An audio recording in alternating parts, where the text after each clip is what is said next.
G'day, this is Jim with Urban Self-Sufficiency, and today we're going to do some soil testing.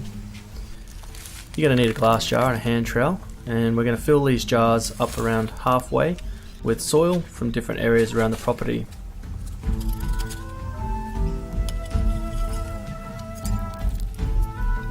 I'm going to do 3 locations. First, my raised beds, which has purchased premium soil from the garden centre. The second is going to be my pumpkin patch, which has got just regular soil from the property that was an existing flower garden. And the third is going to act as a control, which is just some soil that I dug from the side of the house from an area that was recently excavated when doing some repairs on the property. Once I had collected the soil samples, I went ahead and numbered the jars to keep a good track of which is which. The first being the raised beds, second the pumpkin patch, and the third is my control. The next step is to fill the jars with water, seal them tightly and give them a good shake. This will suspend all of the material in the water, and then the heaviest materials will sink to the bottom, followed by the lighter materials. And this will actually provide you with a good cross-cut of your soil based on different components that make up that soil. And the 3 layers that we'll be looking at is the first layer, the coarse sand and grit, followed by a silt layer or the loam, and then finally on the very top the clay layer, which is a very fine material.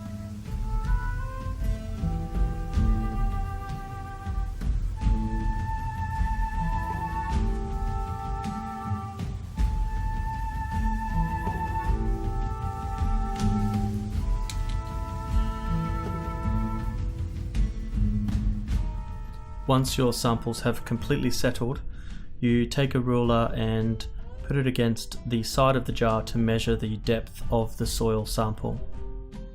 I'm just going to take a closer look at my first sample here. This is the raised bed, and you can see that the total depth of soil is 52 millimeters. This is going to be our baseline. Looking at the top layer, the clay layer, we measure out that it is in fact around 2 millimeters in depth. Then looking at the second layer, the loam or silt layer, we can see that this is around 12 millimeters. That then leaves the bottom layer, the sand and grit level, and it is around 38 millimeters.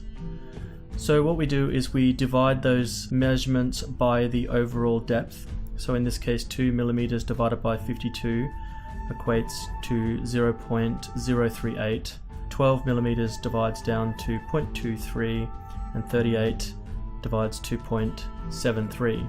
Then we round these up and multiply them by 100 to give your average percentage. In this case my clay layer is at 4%, the loam or silt layer is at 23%, and my sand layer is at 73%. Now the impetus for this soil test was that I found that I was having to water my beds quite regularly, and as I suspected, the sand layer is much too high.